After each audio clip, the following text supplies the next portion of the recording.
Hey everybody, what up? Scuffy here. And tonight, let's go ahead and conclude our series, our training cage series as it were, talking about decks and deck concepts, and we'll wrap it up with the kind of where it began, mid-range. Mid-range decks. What is a mid-range deck? Well, mid-range is kind of like it sounds. It is a deck that is flexible and can go two different ways depending on how it needs to be built. It can be aggressive, it can be aggro as it needs to be, or it can hold off and either be control, or it can be, you know, kind of a tempo combo thing and just play the even field. It kind of plays back on what we've already talked about in terms of aggro decks and control decks and combo decks, and mid-range takes components of each of those builds and comes up with something that is jack of all trades but master of none. And that's not necessarily a bad thing up until just this last change to nerfs. The Horus deck was arguably the strongest mid-range deck out there.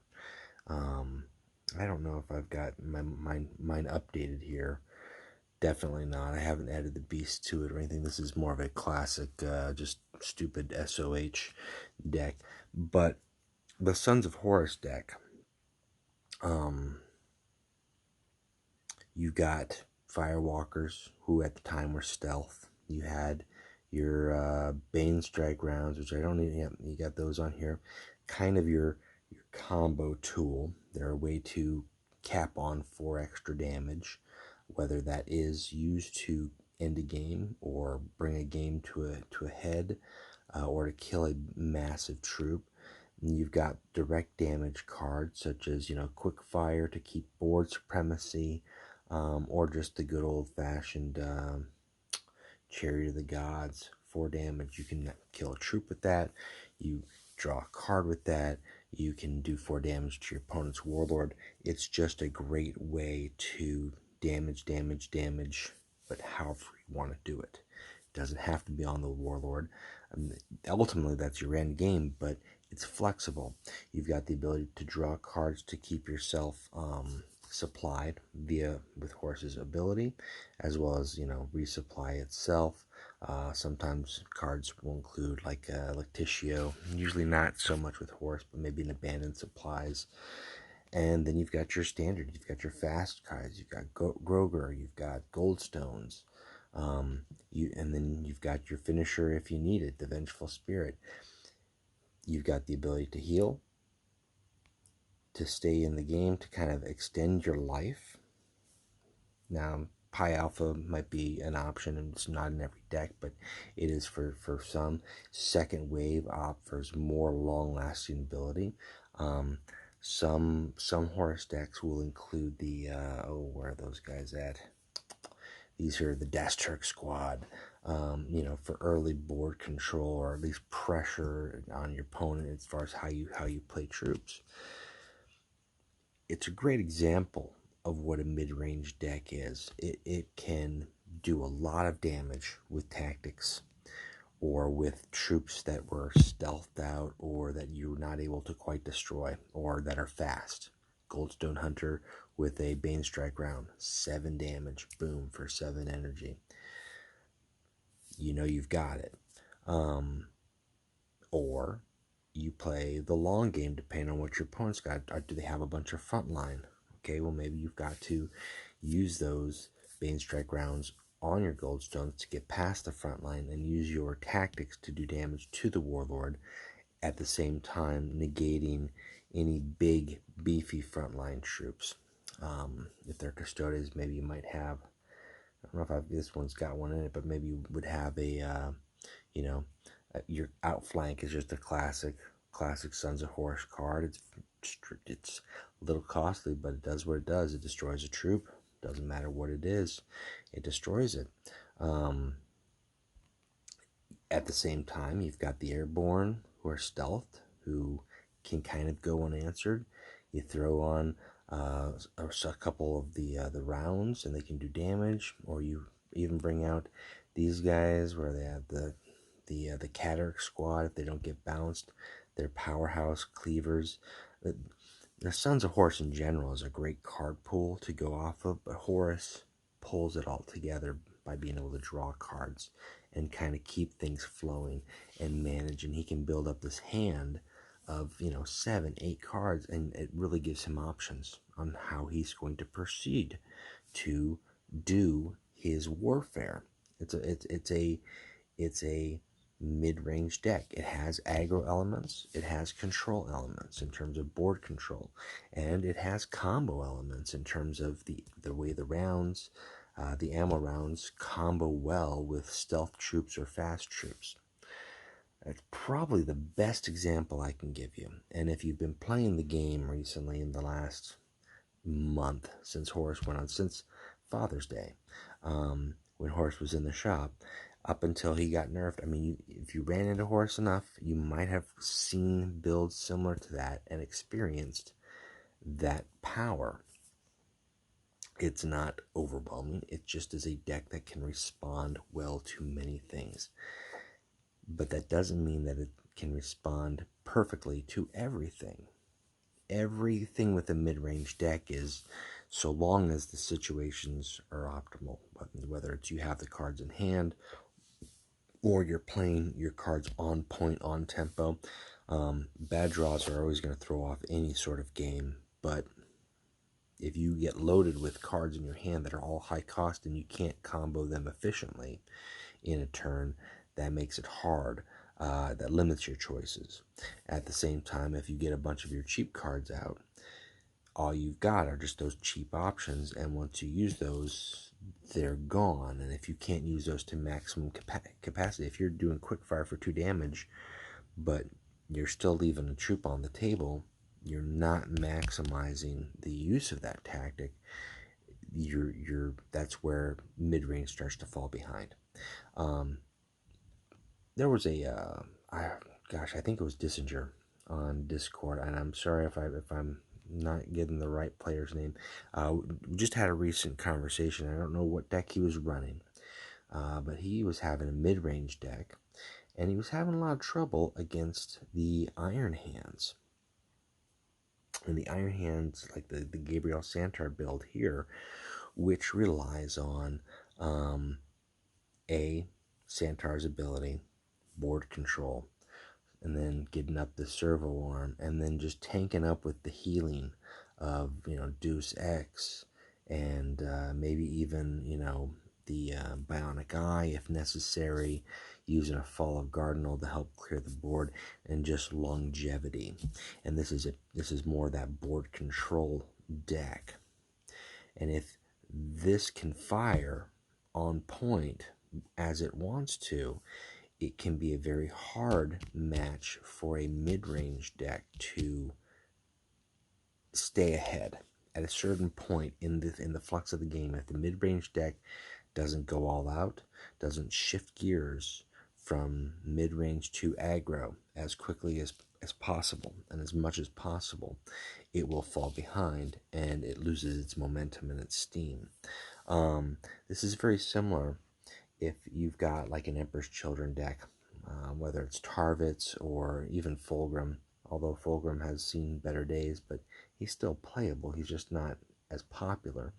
But if you run a Emperor's Children deck, they operate wonderfully on curve. If you play these cards with perfection on point, you get powerful troops the turn they arrive for the turn that you want them, and they can combo well, and then you can enhance them with Unbreakable Focus and other effects later down the game.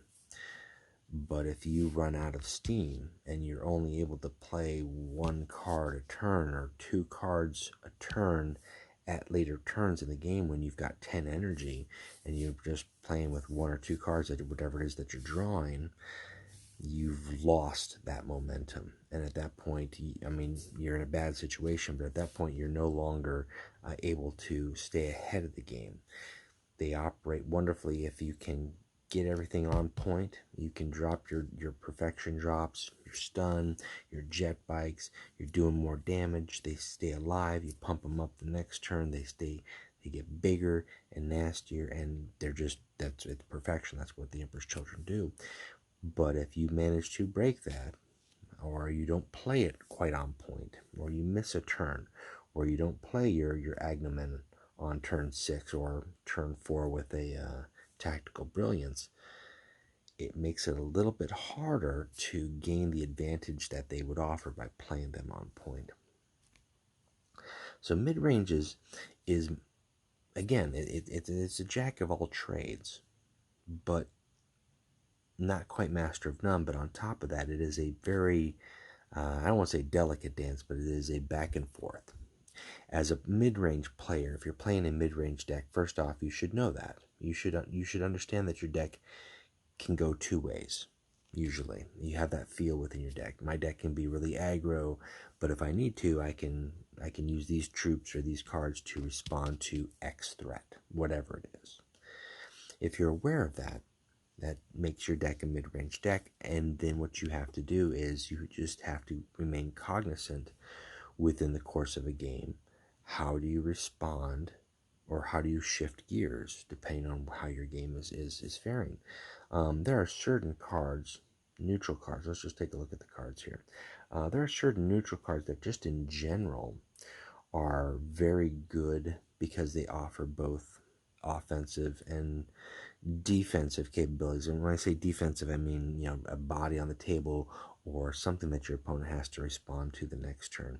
Tactics dealing damage are great, but what's just as effective sometimes is putting whether it is a target or a threat that your opponent cannot ignore on the table. And obviously some of the higher cost cards or the rarer cards are going to be like those. Jubak, while he is not a offensive card, he poses a threat. Anybody who's played the game long enough and encountered a Jubak understands that they cannot let this guy sit, let alone get enhanced by cards that might buff him. So his mere presence is a threat. Las Rifle Section is a great rally, deals 1 damage, which in the course of many games is enough to finish a troop off that's on the table. And then they give a 3/3 body on board that now your opponent has to respond to. It's a little different than the Goldstone Hunters, which just straight deals 3 damage. These guys can remove a threat while at the same time posing a threat. You've got Volitaris, another. I mean, it's a 4 health troop. They have to wait till the next turn, but your opponent has to respond to this if they're playing a troop deck or a deck with that they don't, and especially if they don't even have any troops on table, because they know the next thing that they play, if they can't get rid of this guy, is going to take 3 damage from him. Duke is another great one. He's more of a control in general, but the fact that he's got beefy stats, 4/7, there are times where, if you throw him out there, even if it's just against Angron, Angron's gonna take 4 once or twice from this guy if he doesn't have tactics to remove him, just because there's nothing to use his ability on. Might as well attack for 4, and that's good. Joker Company is a good body in general, and they're more of a meta call. They answered something directly to stealth, but in terms of the mortar carrier, that's a great option too. It has to be dealt with. It's going to keep dealing 3 damage. Attack wise, it doesn't have a whole lot, but that random 3, especially if your opponent's only got 1 warlord, they know they have to respond to it. And it's a higher cost card, sure, but the threat that it poses both on your turn and on your opponent's turn, because your opponent can't ignore it and now distracts them, it's something that drives the focus. It's a good, just a good example of a card that serves 2 purposes. It draws heat off of you, off of your warlord, but at the same time disrupts whatever your opponent's playing. It's random. I mean, it might not hit what you want it to hit, but it's doing damage somewhere to something. At the very least, if it's just your opponent's warlord, it's doing damage to your opponent's warlord. Chaos themselves, I mean, they've got a lot more tactics. They're probably the biggest pool of disruptive tactics. But I would say C-Rec. Oh, good old C-Rec. Boy, I remember those days with the old errata C-Rec, but it wasn't necessarily C-Rec, it was the Barge of the Dam that really broke C-Rec. But he offers a good threat because he's a 4/5 body, which is pretty thick. He's got a nice backlash, and that makes your opponent decide, how do they deal with him. Do I kill him and give you a demon for cheap, or do I let you kill him on your turn and then I still have to take 4? It makes them think. It puts choices on their... I can't say it puts choices. It forces them to choose. One way or the other, they have to make a choice. That's the kind of card that can give you 2 different ways to use it. And then on top of that, you never know what you're going to get as a result of it. You might get a wonderful demon. You might get a not so great demon. You might get a Beast of Fire. Hey, you never know. But cards that have various uses on your turn as well as your opponent's turn are probably just the best example of cards that not necessarily are automatically mid-range, but work well in mid-range decks. They work well in the fact that they can be, whether it is comboed, geez, let's just take a look at C-Rec. What could C-Rec be comboed with? First off, as a troop, as an infantry, as a big beefy 4/5, you can use the Dark Adept. If you're doing some Dark Angelseer, if you're doing some sort of Mechanicum Chaos thing to bring a C-Rec in at 3 cost, which is, nasty. On your 3rd turn, bring that guy in cheap. A. B. If you were to throw him into a Horus deck, he works with the Horus Whispers. He gives you a Demon, which is another Chaos card, which works with the Horus Whispers. He's got a Backlash ability. He's got 5 health. He's an infantry, so he can combine with anything, especially these new things that are just making the infantry nice and tasty. So he can become a 5/5 very easily. Anything that, any tactic that enhances infantry, they're very susceptible. He works in any deck, so any sort of faction can use him. And then on top of that, you're going to use him to attack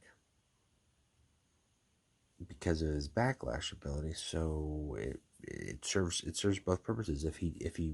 It's not like the salamanders where they've got sacrifice and you've got to do it on your turn.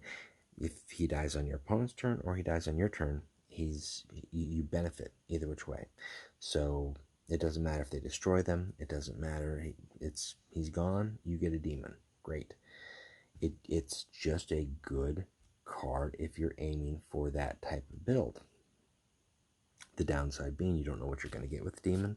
And then obviously you could have a demon with maintenance that you don't necessarily want to pay. So do you have to have a combo for him? Not necessarily. He's a good card to have in general, and that's just one card.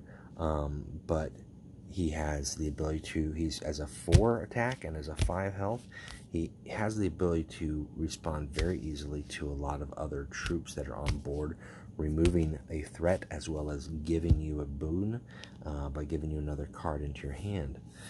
Sagittarius Squad is another great card. It's a cheap body, so they've got 3/3. They're very easy to deal with in terms of if they're not buffed or enhanced some way, but you are dealing 2 damage to random enemy, much in the same way with the Mortar Carrier, except this is 2 to a random as opposed to a 3, and they're a little bit easier to kill, but they come out earlier. And they're an infantry as opposed to a vehicle.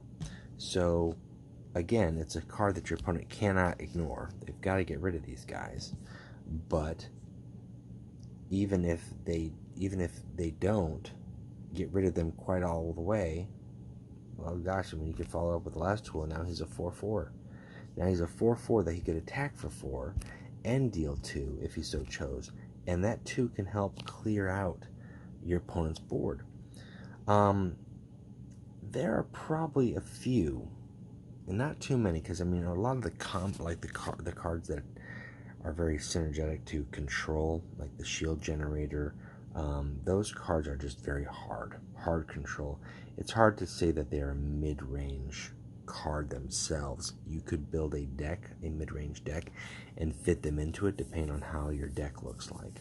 I think salamanders, whether it is Numian or Vulcan, I think could operate very well, although they have orbital combat as their own card, but it's a great way to offer a level of control into their build, and they kind of need that. I would not say they would toe the very edge of mid-range control. Not necessarily combo. There are some inherent combos within salamanders, but they are very more like they need everything perfect for them to work. So they're a combo deck, and they can control the board if they get going, but it's not a given. It's a very slow and ponderous trudge for the Vulcan family, the salamanders there. But if they make it work, the rewards are they have the ability to respond to your opponent's threats with Anatar squad, with some great frontline troops with both survivor or the ability just a healthy stat line. Epistolary Reston, decent stat line, great sacrifice ability. They've got the ability to respond to threats, whether it is in the shape of board damage across troops, or just in regards to massive damage and staying alive and putting that pressure on your opponent. So mid-range is hard to nail down because it borrows elements from everything, and it can do a little bit of everything very well. How you do it is really up to you. So how do you fight mid-range? How do you play against a mid-range deck? Well, aside from getting out ahead of them, depending on what it is that you're facing, I mean, first you have to recognize what type of deck are you playing. Are you playing a control deck? Are you playing an aggro deck? Are you playing a combo deck? At what point do you need to break away from them? If you're an aggro deck, you want to break away from a mid-range deck very early on. You want to leave them in the dust, where they are now at a point where they have to catch up. They have to play everything as quickly and fast as possible. Otherwise, they just cannot catch back up. You've broken ahead. And whether that is through the course of massive damage with the fast troops, sweep in advance, void engagements, doing extra damage, mortar strike, whatever it is, those all help.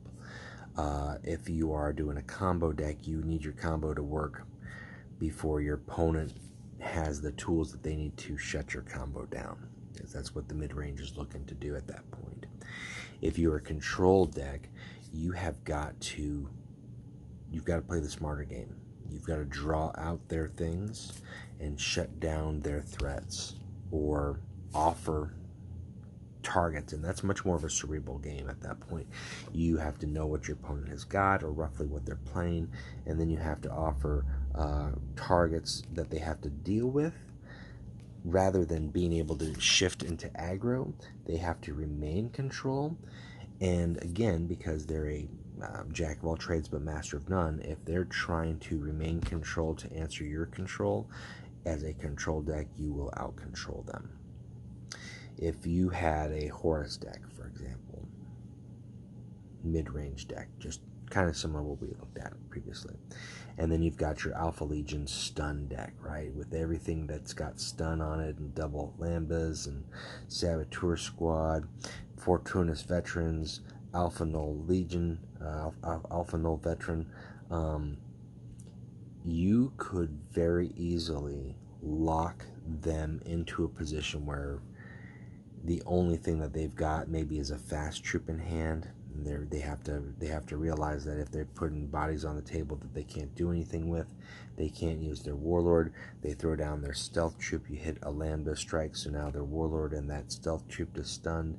And the next turn you follow it up maybe with another lambda, or you prep it with the instrument and you get rid of something else that's next to it, and you are all set for the harrowing. And they know that's coming down, but if they're trying to respond to your control, by whether that is with your stun troops, because they don't want that 3-4 sitting there. So if they try to throw out their Chariot of the Gods at this guy, or at your Ghost Legionary, rather than at your opponent's or rather at your warlord to reduce your warlord's health, they're throwing those tools away from your body onto them, and that's okay, because the whole point is to draw your game out to the end game. And at that point, their end game, their tools are gone.